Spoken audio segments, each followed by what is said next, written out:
está estruturada em 3 etapas.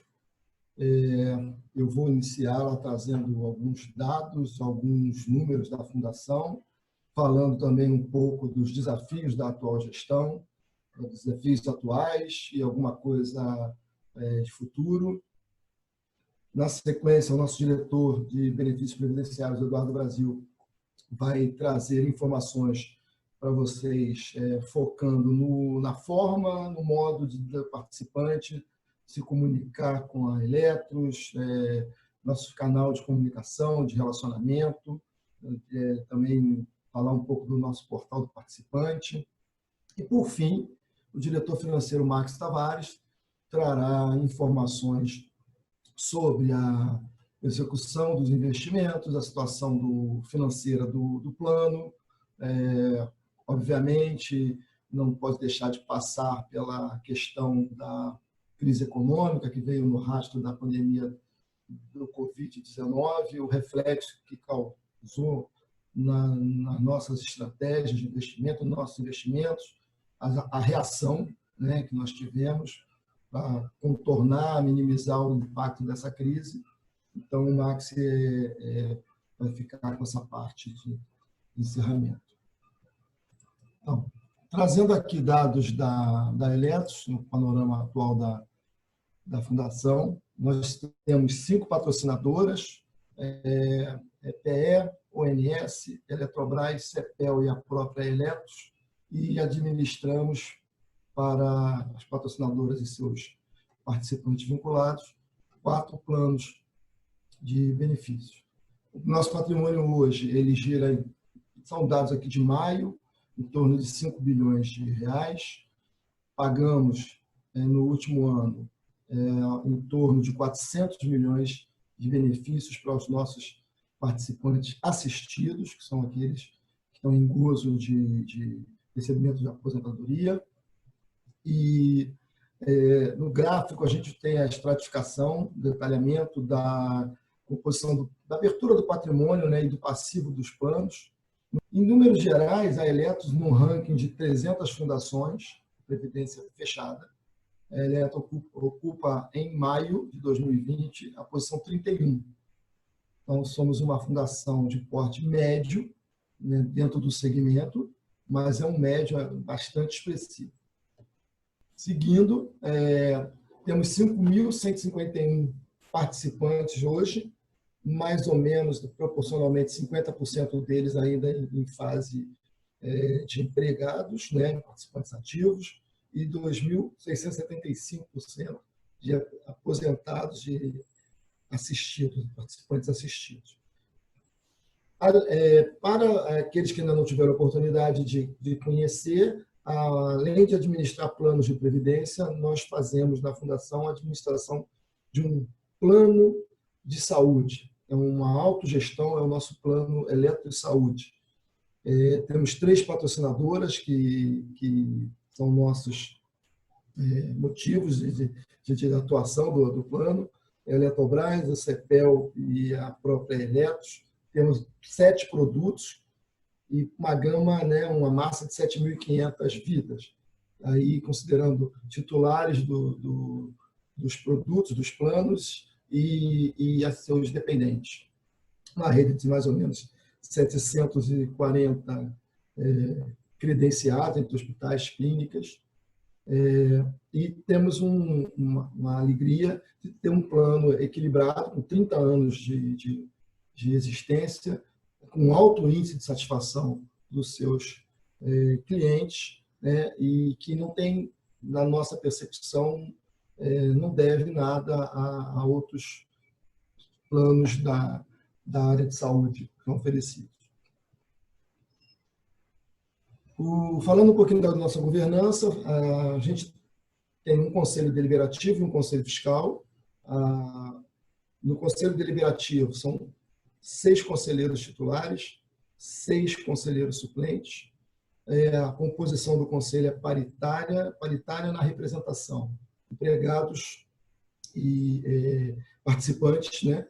Eles escolhem 3 conselheiros para compor o conselho e as patrocinadoras indicam 3 conselheiros para a composição do conselho. No Conselho Fiscal, o número de membros é menor, são 4 conselheiros, mas a paridade é mantida. Então, são 2 indicados pelas patrocinadoras e 2 eleitos pelos participantes.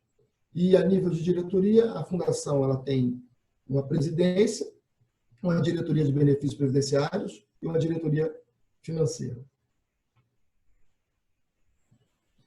Ainda falando de governança, para apoiar a atuação da diretoria e dos órgãos de governança dos conselhos, a gente tem um comitê executivo de investimentos, um comitê gestor de carteira, temos um comitê de gestão previdenciária, um comitê de conduta ética, comitê consultivo dos planos BD e CD Eletrobras, tem um comitê estratégico de tecnologia da informação e um comitê de equidade de gênero e raça.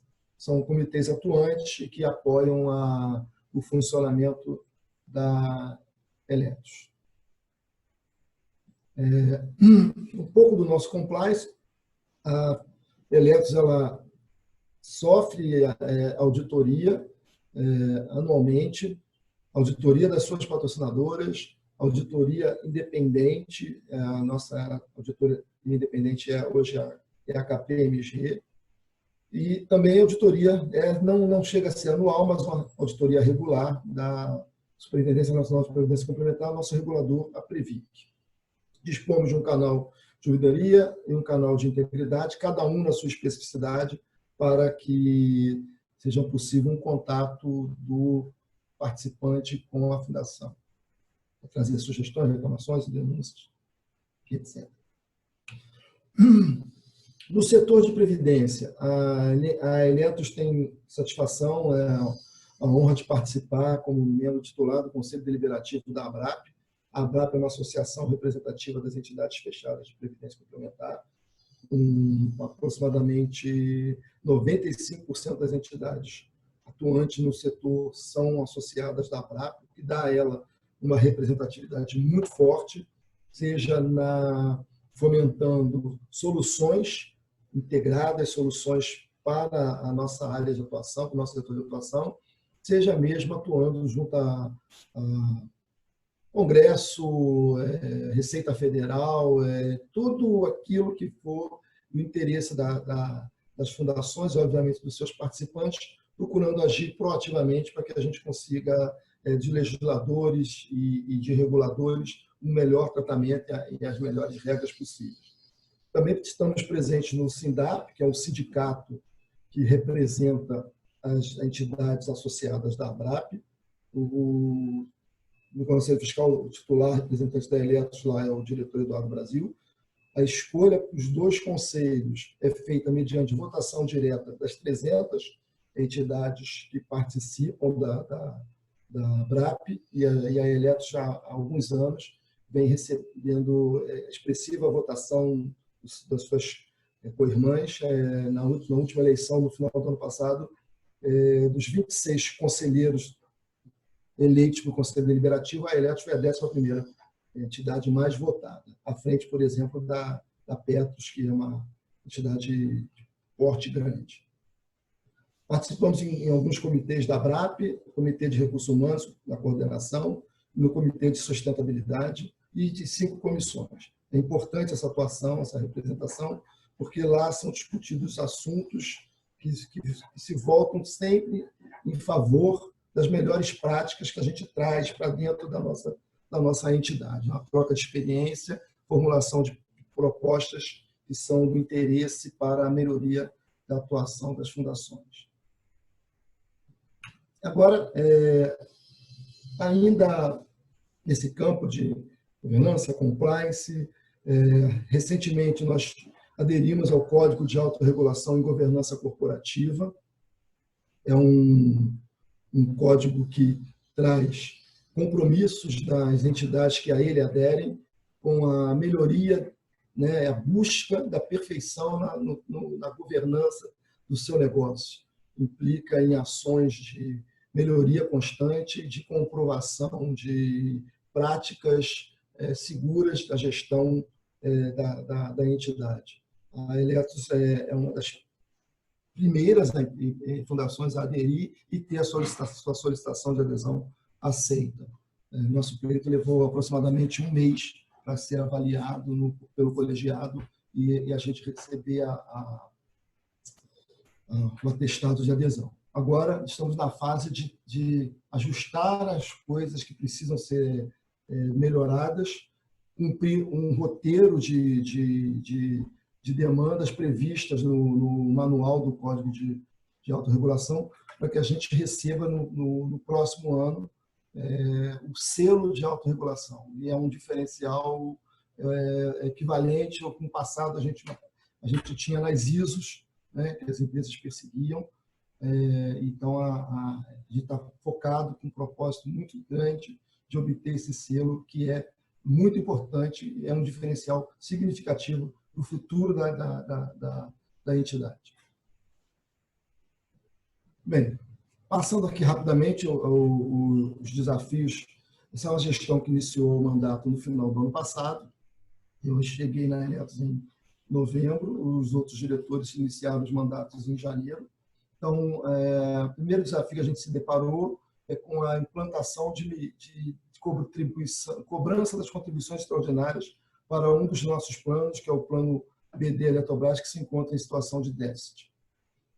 Então, a gente cobrou dos participantes e das patrocinadoras e existe um plano de equacionamento em curso. Associado a isso, também um outro desafio é iniciar um plano de migração dos planos BD e CD Eletrobras para o novo plano CD1 Eletrobras. Então, é uma porta, é uma possibilidade que se abre para, por exemplo, participantes que hoje estejam contribuindo para equacionamento de déficit no plano BD, ao migrar para um plano com características de um CD puro, deixarem de ter de arcar com essa contribuição. Já a partir se tudo der certo, a partir desse ano, o processo de migração está em apreciação no regulador, na Previc. Uma outra meta, objetivo, desafio do ano é da redução das despesas administrativas.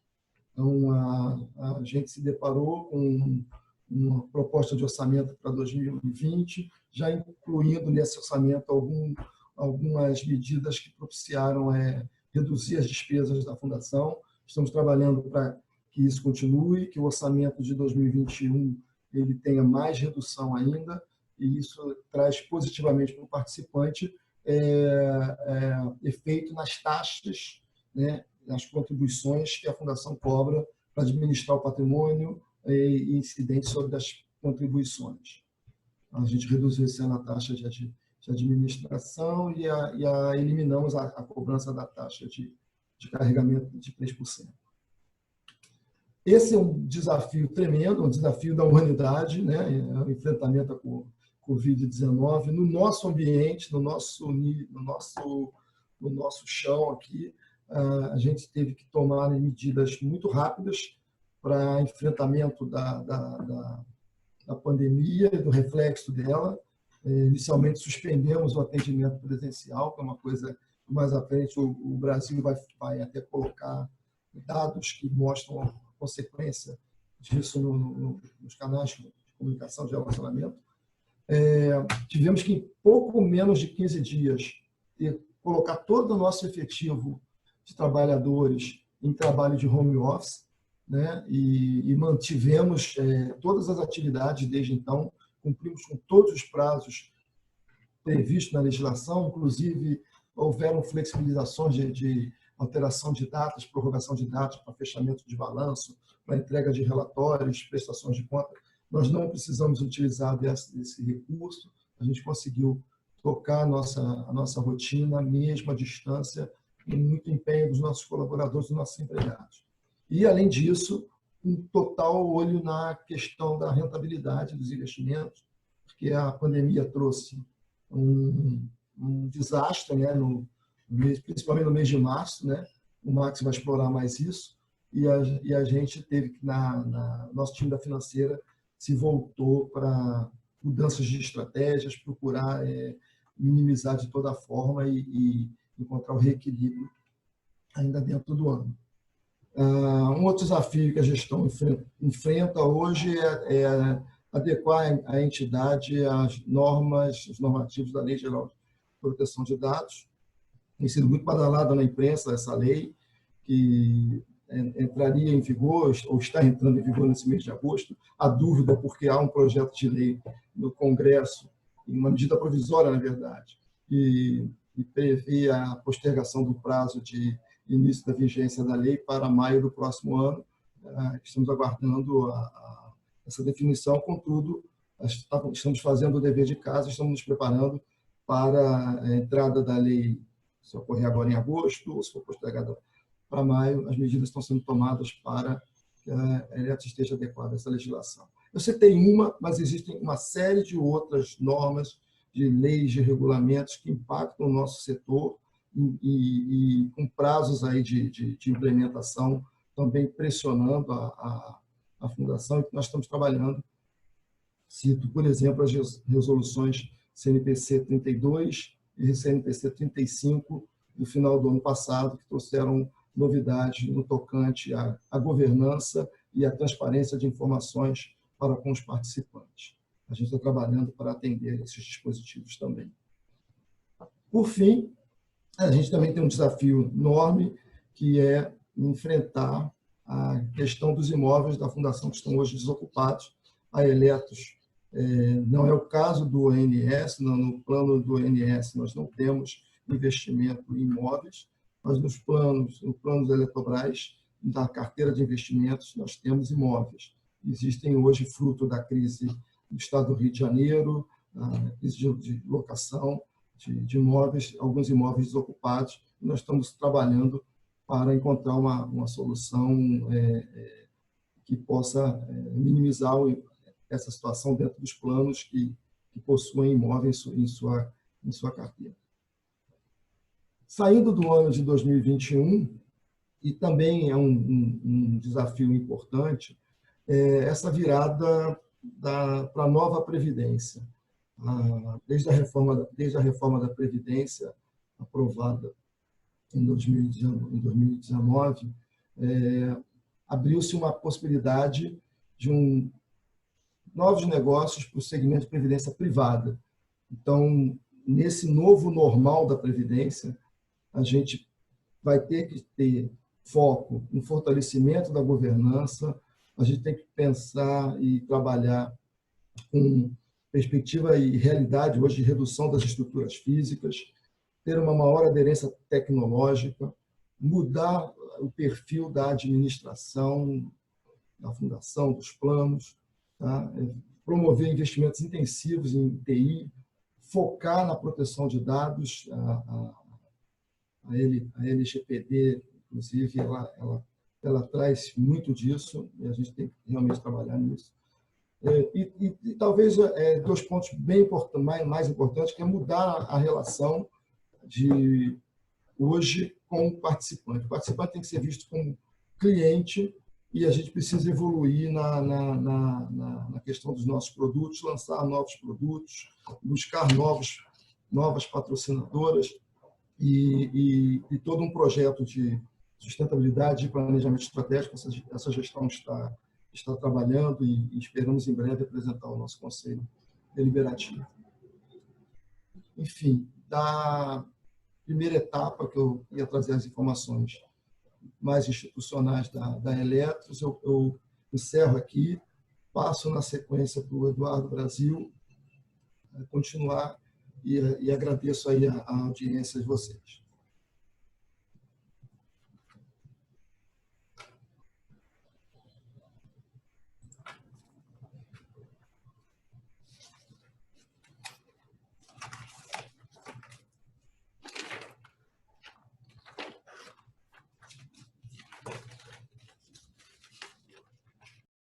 Bem, bom dia a todos. Prazer estar aqui falando. Nós vamos enfatizar na nossa parte os canais de comunicação e relacionamento da Eletros. Nós vamos principalmente destacar que hoje é importante para a Eletros manter esses canais de relacionamento com os seus participantes assistidos. Para isso, a Eletros investe na maioria das plataformas que ela pode ter a abrangência e alcançar esses participantes assistidos. Então, por isso, a Eletros hoje, além do seu site, que é uma importante ferramenta de comunicação, a gente também está no Facebook, no LinkedIn, no Instagram, né? E também temos um contato muito ativo com os participantes através de e-mails e SMS. Para quê? Para que a gente possa fazer, além das mensagens institucionais, que são importantes, relatórios de resultado, divulgar campanhas, fazer nosso programa de educação financeira e previdenciária, que a gente vem enfatizando e vem investindo nos últimos tempos, e principalmente para também comunicar essas lives que nós estamos fazendo hoje e acreditamos que seja uma importante ferramenta para a comunicação e para a aproximação com esses participantes e assistidos. Outro ponto importante são nossos canais de relacionamento. A Eletros, por efeito da pandemia, acabou suspendendo o atendimento presencial, mas no qual nós já estamos retomando no dia 17 de agosto. Nós temos todos os contatos através de telefone, chat, e-mail e, importante canal também, é o nosso portal do participante, tanto na web quanto no app, e nós vamos falar um pouquinho mais desse portal do participante ao longo da nossa apresentação. Por que a gente investe tanto, a Eletros investe tanto para falar com o seu público, se comunicar com o seu público? Nós hoje temos uma ferramenta que faz o acompanhamento de todas as demandas advindas nesses canais dos nossos participantes assistidos. Ano passado, nós tivemos 19 mil atendimentos nesses canais, sendo 2.800 atendimentos presenciais. No ano de 2020, nós já atingimos até julho mais de 25 mil atendimentos. Então, a Eletros precisa estar em contato, ela sabe que o participante precisa ter informações e, para isso, nós estamos abertos, investindo muito nessa comunicação para que nenhum participante fique com qualquer dúvida ou necessidade sem ter o atendimento adequado. Só que a gente percebe nesses atendimentos nos nossos canais que 23%, nós olhamos no gráfico em cima, 23% desses atendimentos nos nossos canais de relacionamento, eles poderiam ser solucionados por parte do participante no nosso portal do participante, na web ou no app. Então, a gente percebe que muitas vezes o participante ele entra em contato, escreve um e-mail, ou ele faz uma ligação, ou mesmo vai presencialmente para fazer uma solicitação que poderia ser facilmente solucionada através do portal do participante. No gráfico de baixo, a gente percebe, a gente fez um benchmark de mercado com outras instituições que usam o mesmo portal, a gente percebe que 42% é a média de utilização, enquanto nós, a Eletros, estamos com apenas 26% de utilização desse nosso canal de relacionamento do portal. E aí, o que a gente faz nessa live? A gente faz um convite para os participantes para passarem a utilizar esse canal de relacionamento, para poderem experimentar esse portal de participante e perceber as vantagens que ele traz. Na página da Eletros, na parte superior, pode-se encontrar a entrada para o portal do participante, que ele traz em si diversas informações. Se a gente ainda é um participante ativo, traz suas contribuições, traz a rentabilidade, traz cotas, regulamento. E nas abas superiores, ele traz todas as informações necessárias para o participante estar em dia com esse importante aporte, que são seus aportes previdenciários. Além disso, ele também traz informações de empréstimos, que muitas vezes são demandados, eu queria saber como é que está a situação, quanto eu já paguei, quanto faltam de parcelas, e lá no portal também traz. Então, a Eletros, mais uma vez, aproveita essa live para fazer um convite aos nossos participantes e assistidos para utilizarem, experimentarem o nosso portal do participante. Caso não tenha senha ou tenha esquecido a senha, é só ir ao portal, digitar seu CPF na web e colocar esqueci minha senha, e aí vai ter o acesso.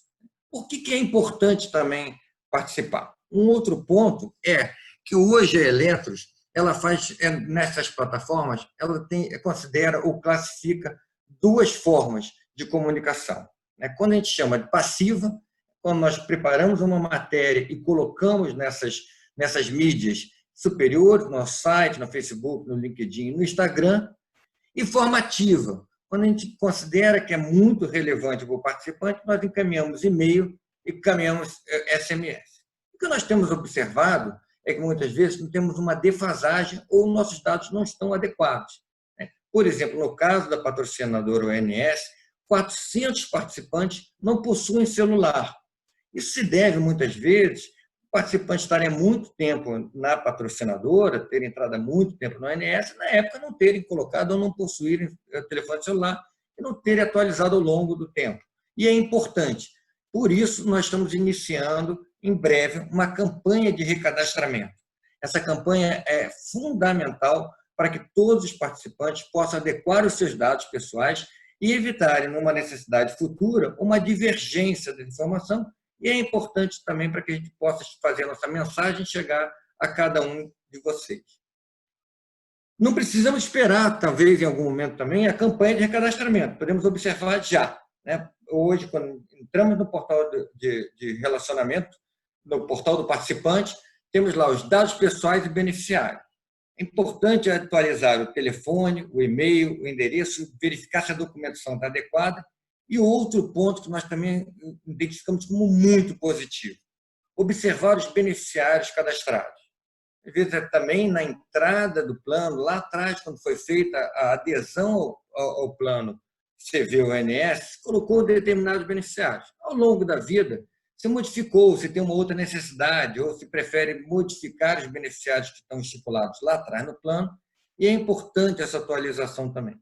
Então, mais uma vez, nós enfatizamos o convite, façam a conexão no portal do participante, observem os seus dados pessoais, observem os seus beneficiários e atualizem através do e-mail do atendimento@eletros.com.br. É importante para vocês e é importante para a Eletros também.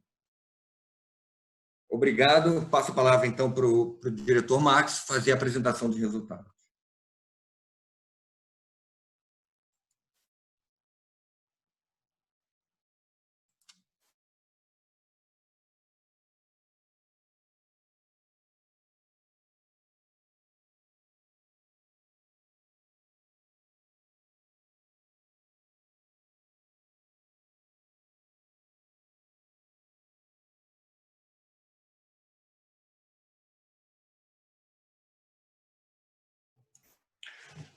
Max, seu microfone está desligado. Desculpa aí. Coisas novas para todos nós. Então, bom dia a todos.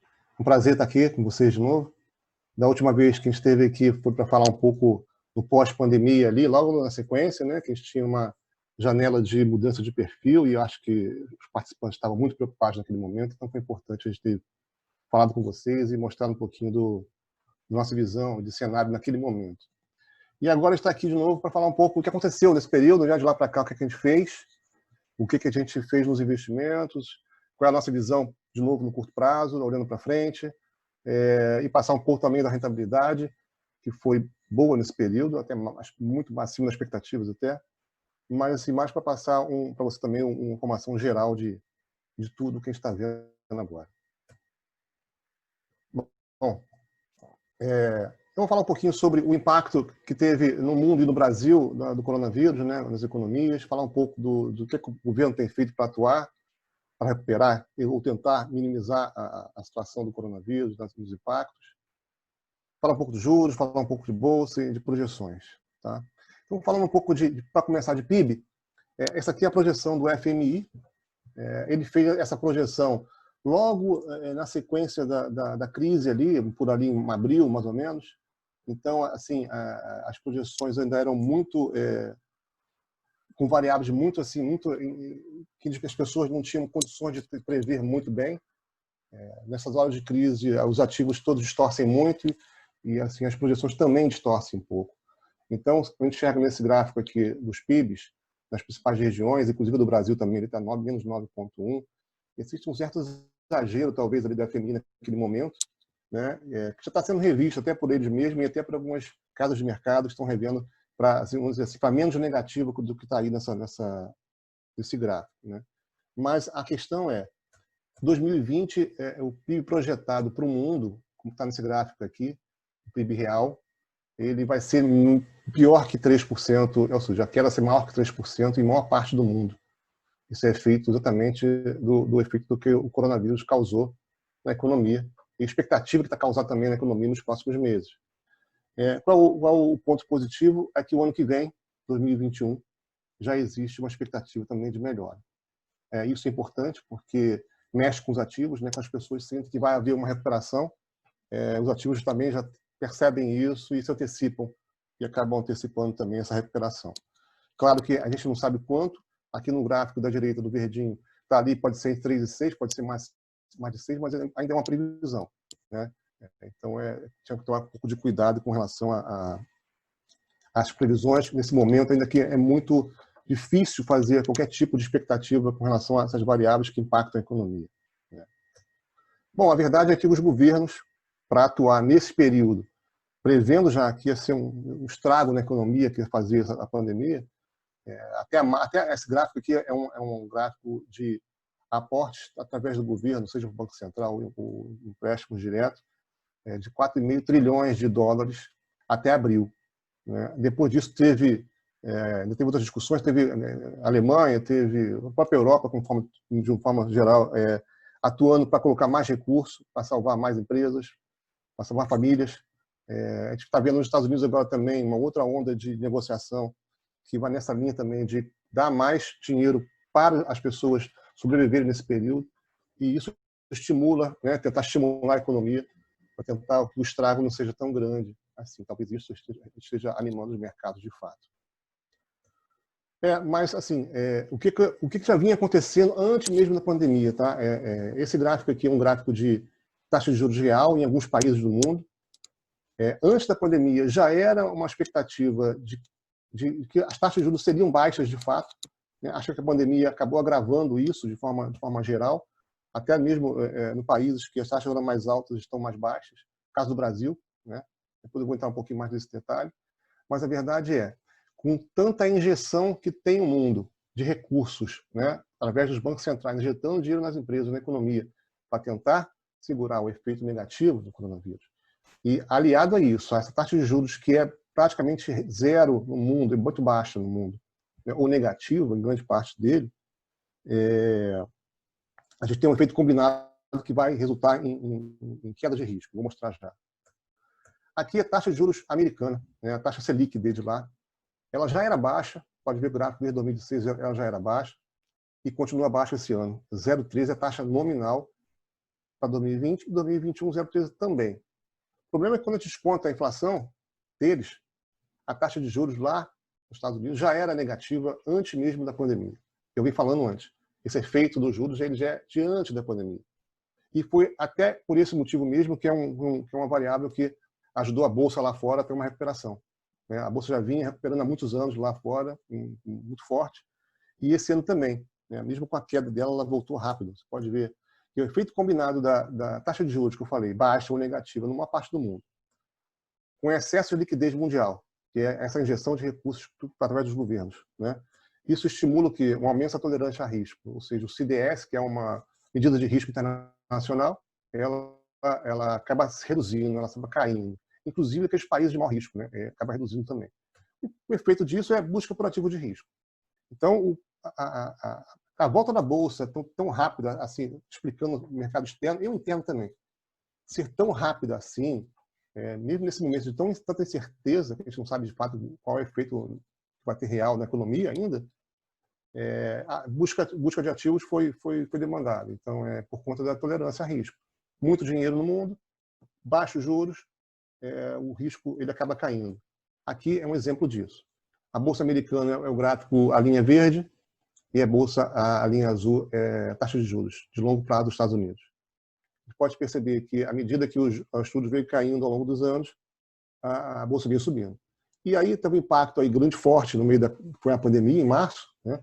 E logo depois houve uma recuperação, ou seja, estimulado também estimulado pelo juros baixos. O juros baixo foi feito, mais uma vez, recursos no mercado e juros baixos. Então a volta foi muito rápida, mais rápida do que eu esperava até. Acho que ninguém esperava uma volta tão rápida assim, né?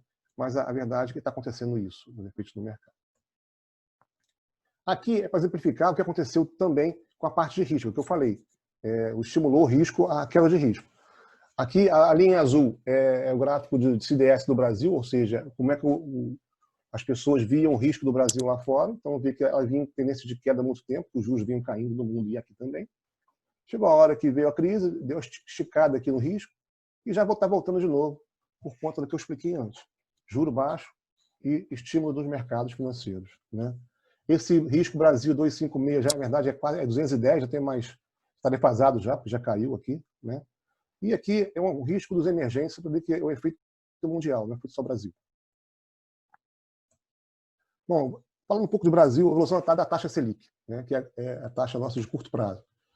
A gente já vinha acompanhando ela também caindo há um bom tempo, desde 2016, né? Tá, acho que das mínimas agora, acho que é a mínima histórica.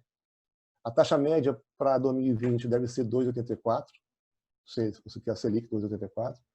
O ano que vem deve ter uma taxa média de 2,10, isso aqui é a taxa nominal. O problema é que, quando a gente desconta a inflação, ou se fala de taxa real de juros, a gente vai ter, não só 2021, de hoje até o final do ano, já tem uma taxa negativa embutida nos ativos de curto prazo, que é a taxa Selic, o CDI. E 2021, gente, a taxa de juros real vai ser negativa, aquela taxa de curto prazo, né? E 2022 também, ó, próxima de zero a expectativa. Então, assim, tudo que eu estou falando aqui é estímulos dos bancos centrais, juros em baixa no mundo e no Brasil, isso é um estímulo para ativos de risco, né? Aqui a taxa de longo prazo, as NTNBs, que vocês conhecem lá no Tesouro Direto, né? A gente também investe nesses títulos aqui. Inclusive, foi uma estratégia nossa em comprar esses títulos no momento de crise. Depois eu vou explicar um pouco lá na rentabilidade o que a gente fez nesse período para tentar recuperar um pouco do rendimento da renda fixa, dado que as taxas de juros são reais negativas, provavelmente das próximos meses e o ano que vem. Então, a gente tem que fazer algum tipo de movimento na renda fixa que gerasse para os participantes também resultados bons na renda fixa. Bom, qual é o efeito na Bolsa de tudo isso que eu falei até agora, né? Não só mercado externo, quanto mercado também aqui, né? Aqui também teve ajuda também por parte dos governos. É um estímulo ao investidor comprar risco. Ou seja, a parte azul é a quantidade de CPFs que ingressou na Bolsa e a curva laranjinha é a Bolsa. Então, não sei se vocês lembram, mas a Selic aqui em 2016 era 14. À medida que ela veio caindo, a taxa veio caindo, a Bolsa veio subindo junto, e junto com isso veio um aumento de CPFs na Bolsa, ou seja, as pessoas físicas buscando ativos para rentabilizar mais as suas economias.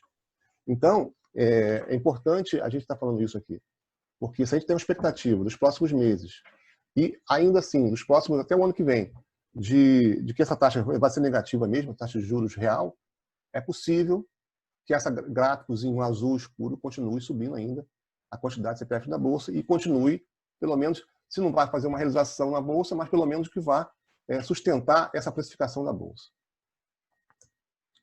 Bom, algumas projeções que a gente tem de macroeconômicas, crescimento para esse ano, segundo a nossa economista, que é na consultoria que a gente contrata, a MCM, vai ser negativo em 7%, não, aqueles do FMI de 9%, negativo, não tão feio assim, e alguns lugares de mercado já falam em 5% negativo, não falam em 7%, falam até menos pior que isso aí. E 2021, crescimento de 3,5%. A Selic está em 2% já hoje, né? A semana passada a queda dos juros para 2%, e 2021, 2,75%. Inflação controlada, né? Até porque a demanda do Brasil está em queda, porque as pessoas estão ficando desempregadas. Então, é 1,8% de inflação para esse ano e 2021, 2,8%. Qual é o nosso grande desafio, grande problema? É que a gente tem que ficar muito atento, né? Ainda mais que a gente está com posições mais na carteira de ativos que podem sofrer caso a situação fiscal se agrave no futuro. É uma preocupação. Por que é uma preocupação? Esse aqui é um gráfico que eu tirei lá do governo mesmo, tá? Da parte do Tesouro, e fala aqui que em 2019, né, a gente tinha fechado o ano com 76% de relação dívida-PIB. E com todo o gasto do governo nesse período que está tendo, de auxílio emergencial, todos os auxílios possíveis que o governo está dando, tanto direto ou indiretamente no mercado, vai ser uma dívida para 98%, ou seja, vai explodir a relação dívida-PIB. Isso é preocupante no Brasil, já era uma preocupação antes, uma discussão muito grande, que a gente tinha que fazer reformas, né? As reformas têm que realmente sair para poder estimular mais a economia, fazer com que as pessoas confiem mais e investam mais no Brasil. Se tem um país endividado é complicado, as pessoas acreditarem nesse país e investirem nele. Então, para ter crescimento, tem que ter uma relação mais adequada de fiscal. Então, é importante a gente acompanhar sempre, que é um risco iminente isso aqui, que a gente se preocupa quase todo dia com isso aqui, é a nossa discussão. Bom, a alocação da carteira, consolidado, nós estamos com 4 bi e 900 praticamente agora em junho. Esse tombo na rentabilidade, no patrimônio, na verdade, ele se deve a 2 motivos. O primeiro é que todos sabem a queda dos investimentos por conta do coronavírus, né, os mercados sentiram. E segundo, que aqui dentro de 5 bi 300 do fechamento de 2019, ainda tinha a Ceron. A Ceron não está mais lá na Eletros, né? Então, a Ceron saiu para o plano dela lá, quando ela foi vendida, a Energisa Prev, e aqui também tem efeito negativo, então, do patrimônio para a saída da Ceron.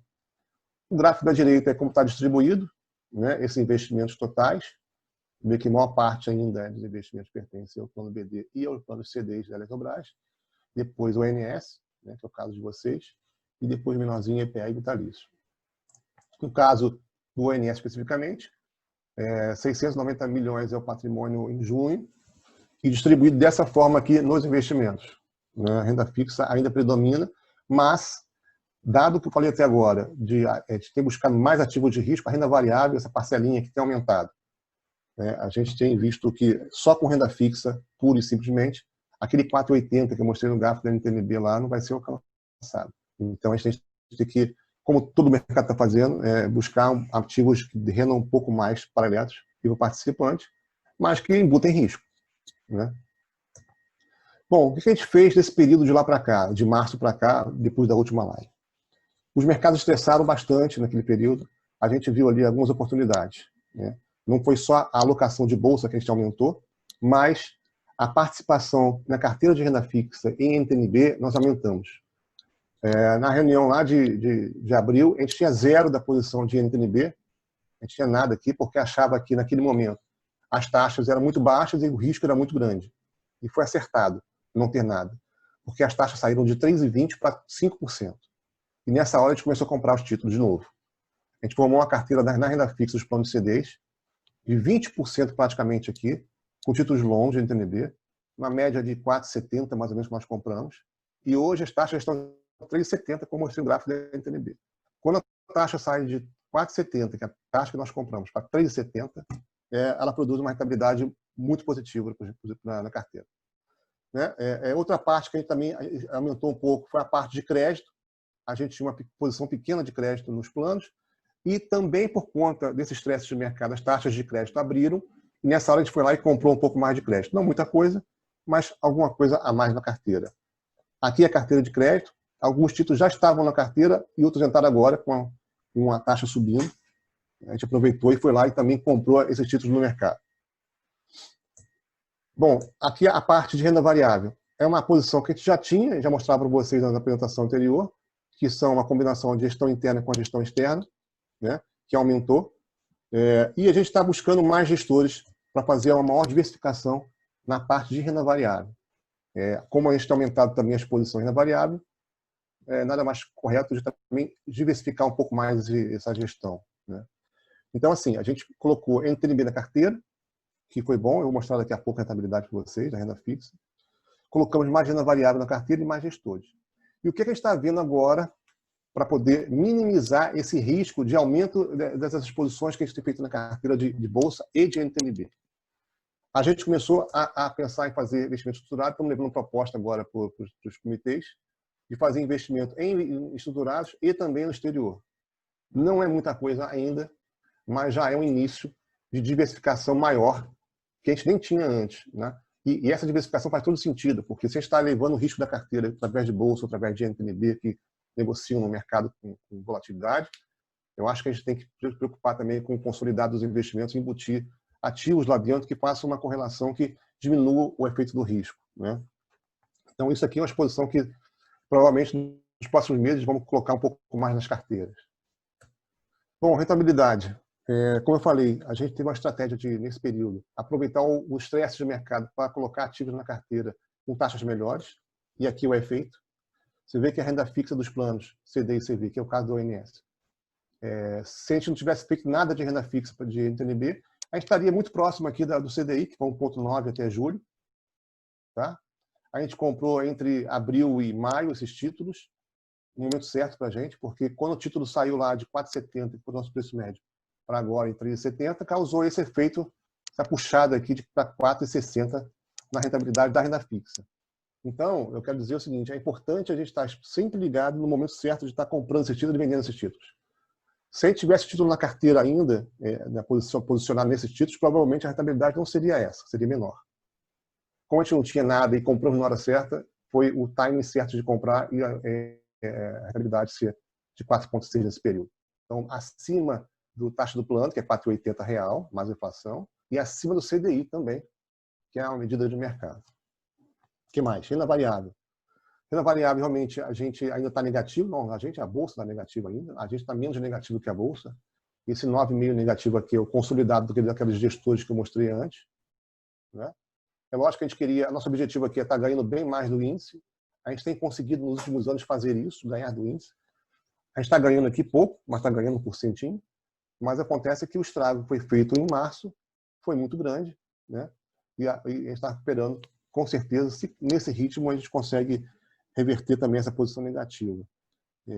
Claro que a volta da Bolsa, como eu falei antes, foi muito rápida, e daqui para frente a gente tem que avaliar qual vai ser a velocidade. A gente acha que os ativos de risco ainda têm espaço, porque como a gente vai ter juros negativos reais para os próximos meses, e juros baixos naquela NTNB, que são longas, juros baixos, e tem recursos no mercado, transitando no mercado, é possível que os ativos de risco continuem sendo valorizados ainda no mercado. Rentabilidade, esse aqui é o último slide, tá, gente? Rentabilidade dos perfis de investimento. A gente conseguiu zerar toda a posição de perfis de investimento, tudo negativo do ano, todos que vinham negativo, a gente conseguiu zerar com essa estratégia, tanto de alocar em TNB quanto aumento de exposição de bolsa. Você vê que até mesmo o plano agressivo, que tem 45% de posição em bolsa, ele já zerou o ano. Né? E por quê? Porque aquela posição de renda fixa que ele também compra, né, ajudou bastante também. Né? Então, o único plano que está, por enquanto, superando a taxa no período é o plano, o perfil super conservador. Na sequência, é o perfil conservador com trecho, que está quase chegando lá no 4,80 real no período.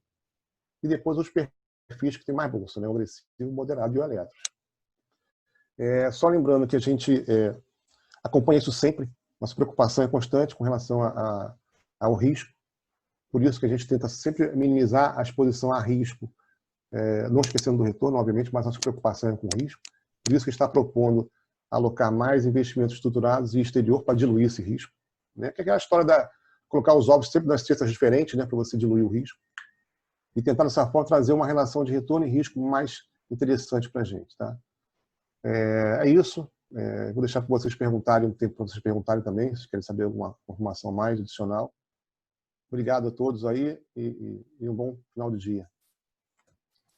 Obrigada, Max. Deixa eu compartilhar aqui. Acho que você pode parar de compartilhar isso, que aí aparece todo mundo na tela aqui, fica mais fácil para a gente responder. A gente recebeu algumas perguntas aqui no chat, vou passar para vocês, e aí fique à vontade para quem se achar mais pertinente para responder. A primeira delas, que eu acredito que é para o Brasil, né, é sobre o atendimento. O Henrique, ele diz que usa bastante, fale conosco, né, e está perguntando quanto tempo é o nosso prazo de resposta que a gente tem para... Que ele comenta que ele manda as perguntas elaboradas, provavelmente são perguntas complexas, então ele quer saber quanto tempo que a gente tem para responder. Muito bem. Bom dia, Henrique. Obrigado pela pergunta. Nós, como eu mostrei na apresentação, nós estamos vivendo um momento muito atípico. Né? Em algum momento, eu falei, nós tivemos esse ano um aumento de 30% nas nossas demandas de questionamentos para os nossos canais de atendimento e uma diminuição de um dos canais, que é o presencial. Isso impactou, sem sombra de dúvida, no tempo de resposta. O tempo de resposta ele é muito direcionado, ele está diretamente relacionado à complexidade dela. Né? Se uma demanda é apenas uma solicitação de um dado informativo pessoal, ela é relativamente rápida, pode levar menos de 24 horas. Se a pergunta é um pouco mais complexa, e aí ela sai do nível de atendimento 1, que são dos nossos canais de atendimento, ela pode realmente demorar mais. A gente tem um limite, a gente trabalha com prazo até para manter os nossos indicadores de, no máximo, 30 dias. E aí tem que ver se o caso esteja demorando, realmente talvez pelo nível de complexidade que ela envolve outras áreas internas dentro da fundação e aí precisam ser avaliadas e serem respondidas.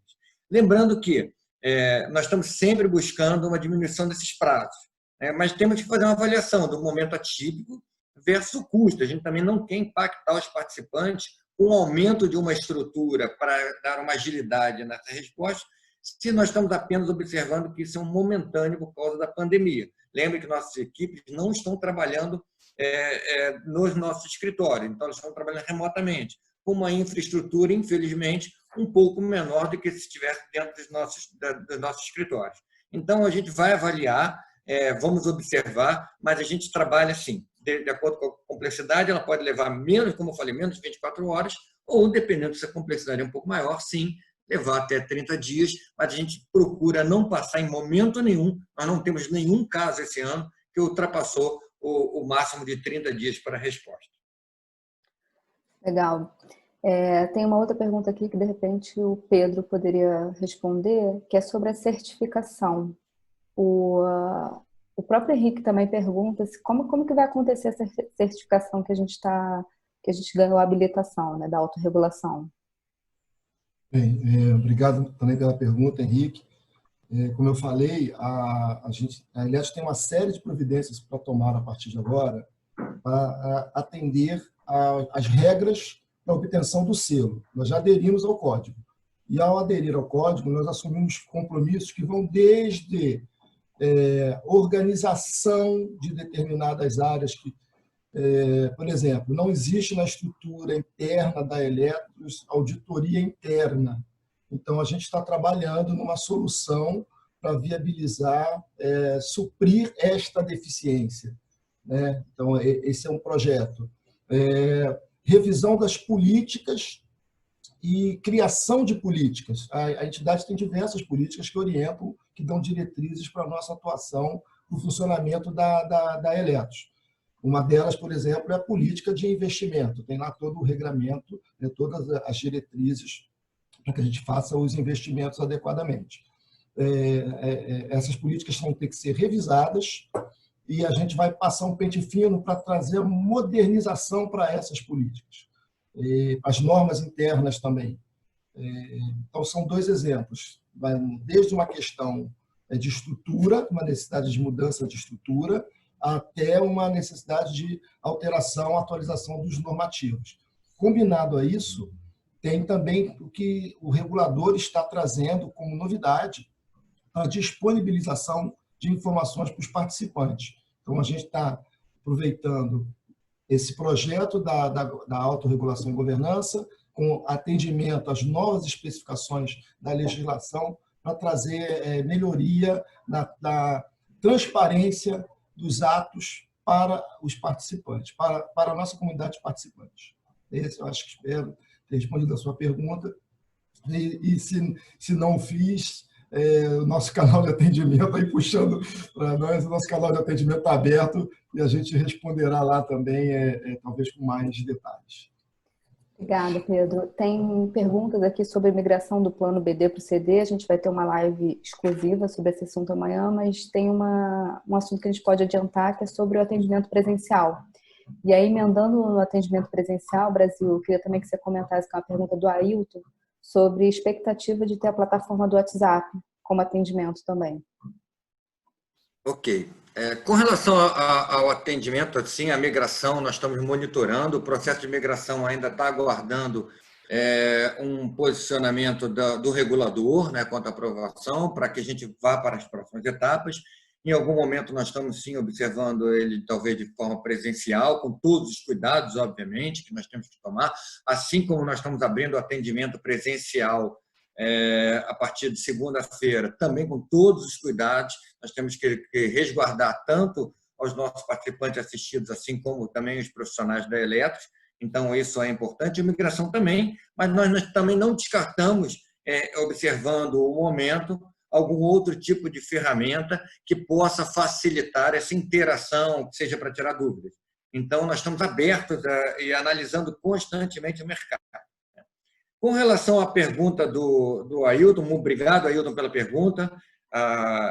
Com relação ao WhatsApp, a gente tem sempre muito cuidado para não nos tornarmos invasivos, né? Hoje em dia é muito desconfortante para o participante, às vezes, ficar recebendo uma série de mensagens. O WhatsApp é uma ferramenta relevante para os dias atuais, todo mundo utiliza e utiliza com intensidade, mas ela é uma ferramenta que não permite ela ter uma limitação. Então, quando às vezes nós colocamos um determinado plano, sejam com eles com 1.000, 2.000 pessoas dentro de uma ferramenta, ela pode atingir, de alguma forma, alguém resolve fazer um canal de atendimento, mandar mensagem, e isso vai se tornar um transtorno. Então, nós gostaríamos muito de usar o WhatsApp, nós analisamos uma metodologia para talvez melhorar a comunicação e usar a ferramenta, mas ainda é incipiente por causa destas questões.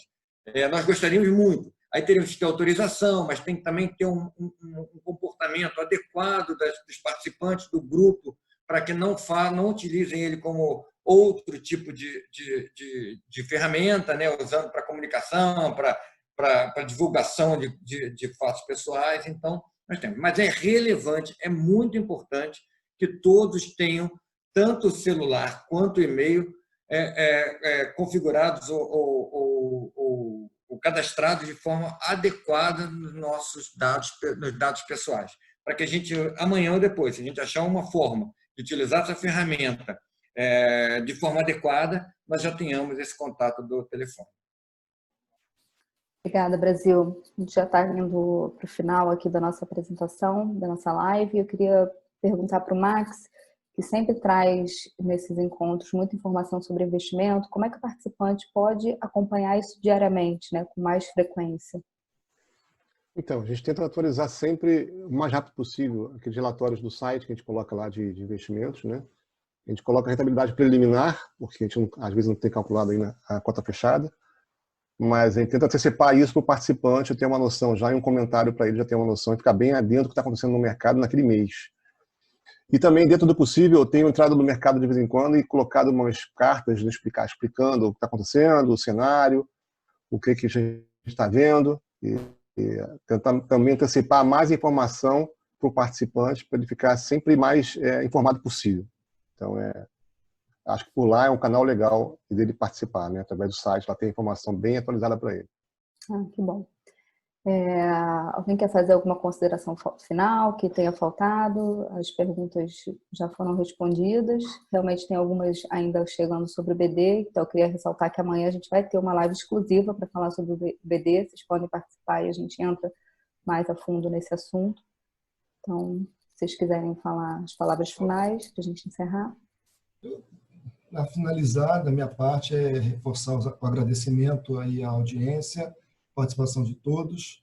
A Eletros vai intensificar, vocês já devem ter percebido que ao longo desse ano nós intensificamos a comunicação, o acesso à comunicação, o participante chegar e ter mais informações com um tempo menor, e isso vai aumentar nos próximos meses. A gente vai trabalhar uma política de comunicação mais agressiva, e podem ter certeza que não vai ser por falta de comunicação que a gente vai deixar de esclarecer alguma situação que mereça ser informada ao participante.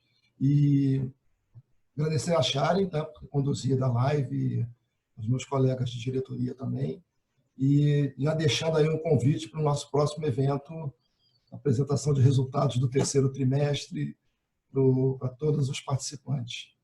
Obrigado a todos. Obrigado. Tchau. Obrigado a todos aí. Boa tarde. Bom, eu que agradeço a presença de todos, a presença de vocês, e contem com a gente no canal de atendimento, quando vocês precisarem, estamos aqui para atender. Até a próxima. Tchau, tchau. Obrigado.